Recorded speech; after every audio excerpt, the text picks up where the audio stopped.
Alhamdulillah, wassalatu wassalamu ala Rasulillah. Peygamberimiz sallallahu aleyhi ve sellem'e peygamberlik verilgen günden başlap özünün ümmetine öte köp meynet kılgan la rahata ba'dal yawm bugünkü günden başlap maga hiç kanday rahat çok, hiç kanday jırgalçılık çok dep Peygamberimiz sallallahu aleyhi ve sellem özünün vazifasın Allah taraftan verilgen mildetти en jogorku dengelde atkargan. Kıska möhnöttө kıyamat kayma çeyin kele turan ümmetke pikir kılıp, kam küyüt kılıp, sibenen bizdin hidayatımızda Peygamberimiz sallallahu aleyhi ve sellem ardayım oylogon, kantkende menin ar bir ümmetime Allah talarından tarafından verilgen hidayat jetip kılat dep Peygamber aleyhisselam tınımsız mehnet kılgan. Emi en algaçkı uçurda inna dina bada goriban ve sayaudu kama bada İslam dini baştalganda ötö bötön jat bolup baştalgan deyt. Nege dese İsa aleyhissalam en akırkı Banu İsrail komunun en akırkı paygambari. Andan keyin 5 kılımdan aşuun vakt ötkөндүктөн elder dinden alыстап ketken ele. Elder İncil kitabını özgörtüp, elder özlerinin dinlerin bormalap, dindin süretugana kalgan, birok hakikati adamların jaşosundan çıkıp ketken. Men musulmanmın dep, birok Allah'ka moyun sunbay kalgan doğru bolgonda. Emi Peygamberimiz sallallahu aleyhi ve sellem hadisinde aytıp jatat, din bul bötön baştalgan deyt. Жаңы башталганда чочун болуп элдерге дин эч кимиси динди кабыл кылганга даяр болбой, эч кимиси дин сөзүн уккусу келбей, бардыгы динден жиркенип, дин деген эмне ал, дин деген ал эмнени үйрөтөт бизге, дин деген бул жок эле нерсе го, биздин ата бабаларыбыз мындай нерсени карманган эмес го деп элдер каршылык кылганда, эң алгачкы доор бул өтө оор болгон. Пайгамбарыбыз саллаллаху алейхи ва саллям айтат, бир мезгил келет, din başında kanday bötön baştalsa kayradan da bötön bolup kalat deyt. Elder din desen kelmeni aysaң, elder ötö andan alыс болгондуктан, кабары жок болгондуктан аны кабыл кылбай каршылыктарды көргөзгөн дагы доор келет deyt. Allah Taala ошол доорду алыс кылсын. Пайгамбарыбыз sallallahu aleyhi ve sellem'in эң алгачкы чакыруусу, эң алгачкы үгүт насааты, дааваты. عن عائشة رضي الله عنها قالت خرج أبو بكر رضي الله عنه يريد رسول الله صلى الله عليه وسلم وكان له صديق في الجاهلية فلقيه فقال يا أبا القاسم فقدت من مجالس قومك واتهموك بالعيب لآبائها وأمهاتها فقال رسول الله صلى الله عليه وسلم إني رسول الله أدعوك إلى الله. Ayşe ne saytat? Peygamberimiz sallallahu aleyhi ve sellem'den en algaçkı davatı Abu Bakr radiyallahu anhuga bolgon, men atama bolgon. Ayşe apamız Abu Bakr radiyallahu anhu'nun kızı. Peygamberimiz sallallahu aleyhi ve sellem'de izdep Abu Bakr atam jolga çıgat. Peygamberimiz sallallahu aleyhi ve sellem'den dostu bolgon Abu Bakr radiyallahu anhu. 2 jaş kiçi bolgon. Anan Peygamberimizdi izdep Peygamberimizga jolgam dep үйдөн чыгат. Себеби İslamга чейин Peygamber aleyhissalamдын жанында дайыма чогуу жүргөн. Анан Peygamberimiz sallallahu aleyhi ve sellem'e jolgat. Mekke'nin тоолорунда. Анан айтат: "Ey Kasım'dın atası. Ey Muhammed, sen köptөн beri görmöy kaldың. Elderin arasında görünöt eleň. Elder seni kadırlayt ele, urmattayt ele. Amin, Siddiq, amanatçıl, çınçıl, Muhammed dep seni elder жақшы görüşöt ele. Elder seni sıyla urmattayt ele. Birok akırkı gündörü sen görünböy kaldың. Anan dagы bir nerse elder saga jala жаап жатышат. Sen turалы аябай жаман сөздөрдү айтып жатат. Sen өзүң угуп атасыңбы, укпай жатасыңбы билбейм. Бирок өтө жаман сөздөрдү угуп жатам sen туралы деп Abu Bakr radıyallahu anhu досу тынчсызданат. Anan elder emne деп жатышат dese, жаман сөздөр менен ата бабаларыбыздын кылган иштери туура эмес деп айыптап жатат. Дегенде Пайгамбарыбыз sallallahu aleyhi ve sellem мындай деп сөзүн баштайт. Inni Rasulullahi yad'uka ilallah. Abu Bakr, men Allah'ın paygambarımın elçisimin. Men elderdi Allah'a çakırış üçün jönötüldüm. Maga paygambarlık berildi. Men seni Allah'a çakıram. Kel Allah'a seni jaratуучуга, Allah'ın hükümlerini atkar, iki dünyada baktulu bolasın dedi.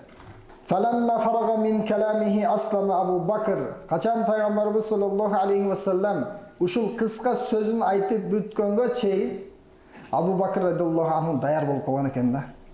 Emnege sebebi al daima Peygamberimiz sallallahu aleyhi ve sellem menен çoğu жүргөн, Peygamberimizdi şunçalık жақшы көрөт эле, Peygamberimiz sallallahu aleyhi ve sellem ошондой улуу ишке татыктуу деп Peygamberimiz sallallahu aleyhi ve sellem bildi dagы sözü бүтөр zaman Aşhadu an la ilaha illallah ve anna Muhammeden abduhu rasuluhu.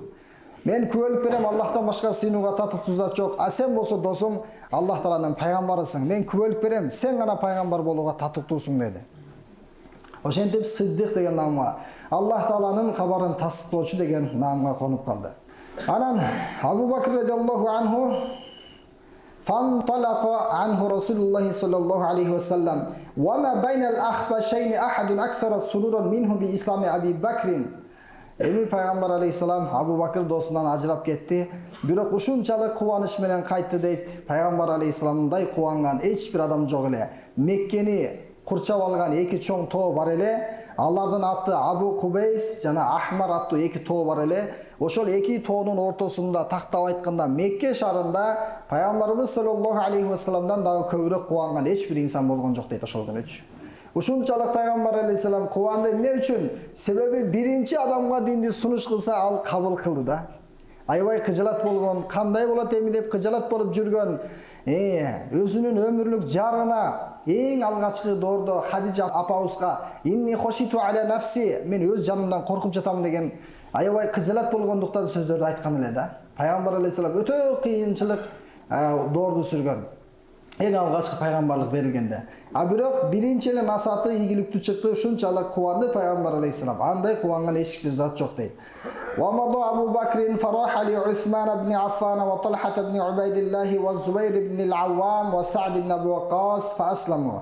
Birinci gün ile Abu Bakr radıyallahu anhu bardı dağı emi Peygamber aleyhisselam'a jardam berбесем болбойт. Peygamberimiz sallallahu aleyhi ve sellem öz жалгыз. Emi ekөөбүз emi dağı koşuluşubuz керек. Emi көбөйүшүбүз керек. Emi жок дегенде мен өзүмдүн жакындарыма барайын деп Daro Usman, Talha, Zubeyr жана Саад бин Абу Ваккас сахабаларга барат. Анан аларга сунуштап, жакшылык каалап, мына Пайгамбар алейхиссалам бизге ушундай кабарды алып келди. Мен ошону кабыл кылдым, силер да кабыл кылгыла деп, анан Пайгамбарыбызга алып келип, алар төртөө ошол замат мусулман болушат. Андан кийин сумма жал гада. Эртеси күнү Пайгамбарыбыз саллаллаху алейхи ва салламга Абу Бакр радıyallahu anhu дагы бир канча сахабаларды өзү менен чогуу жетелеп келет. Усман бин Маз'ун, Аби Убайда бин Жаррах, Абдурахман бин Ауф, Абу Салама бин Абдул Асад, Аркам бин Абил Аркам. Мына эртеси күнү 5 адамды алып келет. Ошентип Абу Бакр радıyallahu anhu аркылуу 2 күндүн ичинде эң алгачкы учурда 9 адам мусулман болот да. Караңыз, Алла субханаху ва таала Пайгамбарыбыз саллаллаху алейхи ва салламдын досунан кандай разы болгон болсо, кыямат кайымга чейин кимде ким ушундай жакшылыкка себеп болсо, өзү дагы Аллахка ыйман келтирип, Алланын өкүмдөрүн аткарып, башкаларды дагы Алла жолуна чакыра турган болсо, Аллах Таала Абу Бакр сахабадан разы болгондой разы болот. Ушунчалык Аллах Таала даражасын көтөрдү Абу Бакр сахаба радıyallahu anhунун. Бүткүл пайгамбарлардан кийинки эле эң даражалуу инсан бул Абу Бакр Сиддик деп бардык алымдар ушул фикирге биригишти да. Абу Бакр сахабадай эч бир инсан жок. Анын ыйманы таразанын бир табагында болсо, калган үммөттүн бардыгынын ыйманы экинчи табагында болсо, Абу Бакр сахабага жетпейт. Эмне үчүн десе ал эң биринчи ыйман келтирди жана ошол замат пайгамбарыбыздын даават менетин улантып, пайгамбарыбызга жардам берди да. Ал эми пайгамбарга жардам бергенде Аллах Таала жакшы көрөт. Пайгамбарыбыз айтат, Абу Бакр сахабанын байлыгынан мага канча пайда келген болсо, эч бир башканын байлыгынан андай пайда келген жок дейт. Пайгамбар алейхиссалам Меккеден Мединага хижрат кылганда 2 төөнү даярдап койгон эле. Пайгамбар алейхиссалам Мединага барганда Мединанын мечитин, Казыр Набауи мечитинин жерин Абу Бакр сахаба сатып берген. Пайгамбарыбыз саллаллаху алейхи ва салламдын досун бирөө капа кылса, Абу Бакр сахаба менен бирөө талашса, Пайгамбар алейхиссалам ушунчалык ачууланат эле. Ушунчалык ачууланып туруп Пайгамбарыбыз саллаллаху алейхи ва саллам, силердин бардыгыңарга кабар келгенде силер шектендиңер, экилендиңер. Бирок Абу Бакр сахаба тастыктады. Ал Сиддик, силер аны качанга чейин жемелейсиңер, качанга чейин ага тийишесиңер, жөн койбойсуңар бу Абу Бакырды деп пайгамбар алейхиссалам болушат эле да. Силердин баарыңар жалганчы дегенде ал чынчыл деди. Силердин баардыгыңар жаман сөздөрдү айтканда мен тууралуу бул мага жардам берип мени менен шерик болду. Эгерде Абу Бакыр сахабага дагы тийише турган болсоңор, анда мен силерден наразы болом деп пайгамбарыбыз өзүнүн наразылыгын билдирди. Абу Бакыр сахаба менен бирөө кичине келишпей кетет да.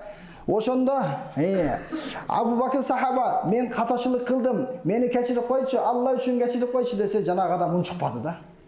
Ошондо айтты, мен азыр Мухаммед саллаллаху алейхи вассаламга барам, пайгамбарыбызга барып туруп мен сени айтам, кечирбей жатат деп айтам дегенде, жанымдагы адамдар бул ким, эмне болгон адам бул дейт.